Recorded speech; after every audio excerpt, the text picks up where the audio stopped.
Salut à tous, bienvenue sur Investir en Crypto, j'espère que vous allez bien. On se retrouve rapidement sur le graphique d'Elrond pour voir un petit peu ce qui se passe. Analyse très court terme, tout simplement pour voir où est-ce qu'on pourrait s'attendre dans les jours à venir. Est-ce qu'on va plutôt stagner, repartir à la hausse, repartir à la baisse? Je vais vous montrer plusieurs scénarios différents. Il n'y a pas longtemps, je vous ai fait une petite vidéo sur laquelle justement je vous expliquais les deux scénarios possibles. Dans un premier temps, je vous avais dit qu'on pouvait très bien revenir sur la zone des 250 $. Donc, je vais vous mettre juste une étiquette ici. Et puis, dans un second temps, je vous avais dit qu'on avait la possibilité de revenir atteindre les 330 $. Alors, c'est les deux targets qui, selon moi, sont à surveiller si on vire à la baisse ou si on vire à la hausse. Depuis la vidéo, vous le voyez, je crois que je l'avais tourné dans les alentours des 290 par là. Et en fait, on était vraiment entre ces deux-là. Maintenant, vous le voyez, on passe en H1. On a été chercher la zone des 250 $. Alors, presque, on a atteint le palier des 251 $. Donc, est-ce qu'aujourd'hui, on peut atteindre cette zone des 250 $ et même encore aller chercher plus bas? Eh ben, je pense qu'il y a cette possibilité qui peut arriver. Alors, je vais vous donner, moi, mon avis. Tant même qu'il ne faudra jamais le prendre en tant que conseil d'investissement. Super important, ça, bien sûr, mais je vais vous partager un peu tout ça. Bon, déjà, on peut voir que là, on est clairement sur une tendance baissière. Ça fait longtemps qu'on y est. Vous voyez, ça a commencé depuis le moment où on avait atteint le plus haut, c'est-à-dire le 23 novembre 2021. On a toujours été baissier. Ça se voit très clairement. Maintenant, il y a peut-être possibilité à ce qu'on puisse restagner et remonter. Mais vous le savez, ça se passe pas tout le temps comme ça. On a tendance, et régulièrement c'est vrai, lorsqu'on chute, à faire des fois un pic assez bas pour repartir de plus belle. En tout cas, c'est ce qu'on peut voir ici. On a eu par exemple une chute, presque la même chose qui s'est passée, une petite stagnation, et puis on a été chercher un pic encore plus bas pour remonter finalement par la suite.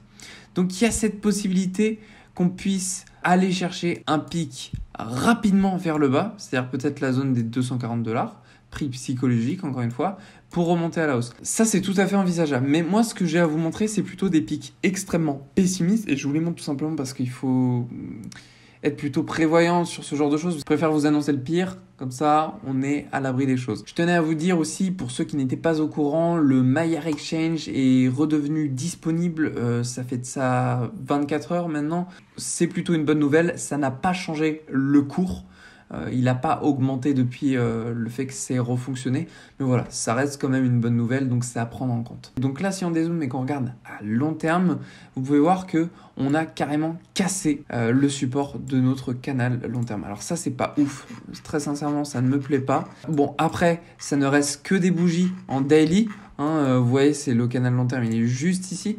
Donc, on a juste cassé en daily, c'est-à-dire que si on se met en weekly et que là, on clôture juste au-dessus de notre support long terme, c'est-à-dire vers cette zone des 280, ce serait super. Ça nous empêcherait de peut-être voir une continuité en dessous de ce canal.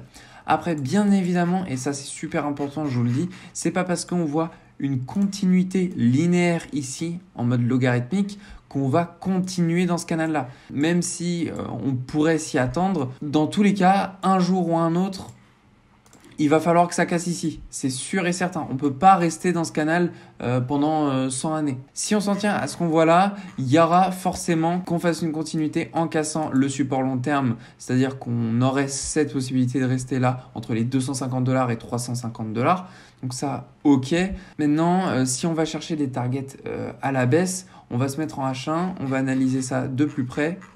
Il y a des zones très intéressantes sur lesquelles il faudra s'attarder, je vais vous les montrer dans un instant. Pour ce faire, je vais utiliser l'outil du retracement de Fibonacci que je vais placer ici, de la mèche la plus basse qu'on a eue, sans compter celle-là, le 4 décembre, au plus haut qu'on a pu voir ici, à 326 $ le 5 décembre. On a ici une donnée très intéressante, ce sont les extensions Fibonacci. Si on va chercher les mèches très pertinentes selon moi, ce sera cette zone-là des 220 $. Ce sera une mèche qui, je pense, aura de fortes chances à être atteinte si on revire et on continue à la baisse, puisque là, vous le voyez, on a, grâce à ce retracement de Fibonacci, des rebonds très intéressants. On peut le voir notamment ici sur la zone du retracement 0.382, une utilisation des bougies en tant que résistance. Et puis là, au niveau de celle des 0.786, on a aussi des bougies qui ont été venues chercher ces zones-là en tant que résistance, en tant que support. Donc on a ici un retracement de Fibonacci très pertinent. Et puis vous le voyez, sur la zone D1, on rebondit aujourd'hui en tant que résistance. Donc ça, c'est pas une très bonne nouvelle parce que par rapport à ça, la prochaine target à aller chercher, c'est celle-ci. Et celle-ci, c'est la zone des 1.272. Elle correspond aux 245 $. Je vous mets une petite étiquette juste ici. Pour les gens qui n'ont pas pris position encore dans Elrond ou alors qui souhaitent recharger par rapport aux investissements qu'ils avaient déjà fait dans le passé, ça peut être une bonne chose d'atteindre ce genre de target. Ça, moi, je dis pas, c'est bien. Mais par contre, d'un point de vue psychologique et très court terme, c'est vrai que c'est pas ouf. Ça fait pas plaisir. Mais bon, faut s'y attendre. Ensuite, la deuxième target après celle-ci, il y aura forcément le second palier à atteindre la zone des 238 $, zone de l'extension Fibo 1.382. Enfin, là, c'est si on est baissier, mais bon, si je me mets en daily et que je vous montre Ichimoku, je vais vous le montrer très rapidement. Vous voyez que là, on est carrément passé sous le nuage. Ce qui nous annonce clairement une tendance méga baissière. On a même rebondi sur le trait orange, je ne saurais plus vous dire les noms, hein, mais par contre c'est plutôt mauvais signe puisque ça nous indique clairement qu'on est baissier et qu'on va potentiellement continuer à la baisse. Donc ça, c'est pas ouf, mais bon, au moins les targets qu'on aura à atteindre, c'est celle-là. Et puis si on s'en tient à Ichimoku, ce qu'on peut voir, c'est qu'il y a des zones très intéressantes ici qui pourront être servies soit en tant que support, soit en tant que résistance. Donc on a encore une fois, on leur retrouve cette zone des 238 $ grâce à ici ce petit tracé qui se prononce de manière linéaire. Et puis ici, un support qui à mon avis sera extrêmement puissant, c'est la zone des 215 $. Je vais vous mettre une étiquette également juste là. Donc tout ça, ce sont des zones à prendre en compte si jamais on continue cette baisse. Maintenant, je vais me pencher sur le graphique EGLD BTC qui nous montre quelque chose de pas très sympa à voir. Je vous avais fait une vidéo là-dessus où je vous avais montré qu'effectivement, on avait cette possibilité de rebondir sur le support qu'on avait juste ici, comme on avait pu le faire dans le passé. Vous voyez, on avait quand même pas mal rebondi sur support. Ici, là, encore là. On avait juste cassé une fois là. Puis finalement, on a fait un petit pullback. Et puis là, on repart carrément aller chercher probablement le support long terme. Je dézoome.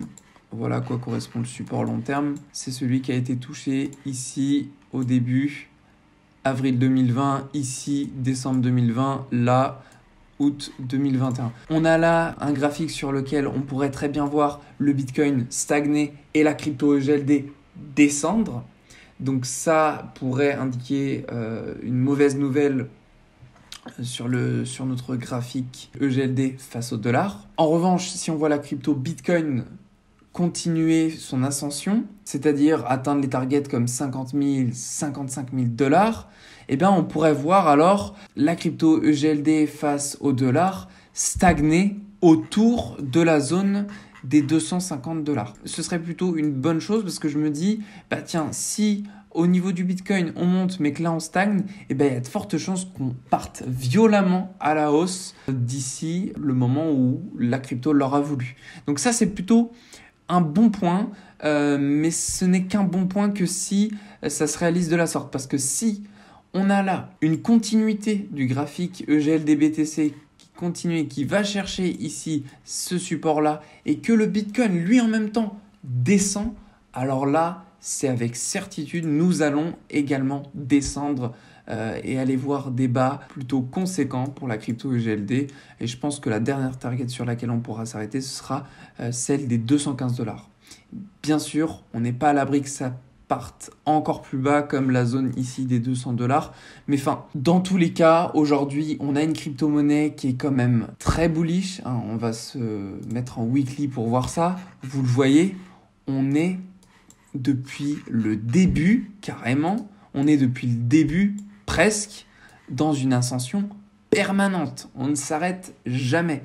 Donc de toute manière, je pense que si vous avez une horizon long terme, cette crypto-là est très intéressante aujourd'hui et même encore demain si ça descend ou si ça monte, à investir dedans. Voilà, c'est tout ce que j'avais à dire pour la crypto-monnaie EGLD. N'hésitez pas à me faire part de vos petites analyses dans les commentaires, ça m'intéresse, je m'en inspirerai pour les prochaines vidéos. Je vous souhaite à tous une très belle journée, prenez soin de vous et on se retrouve dans la prochaine vidéo.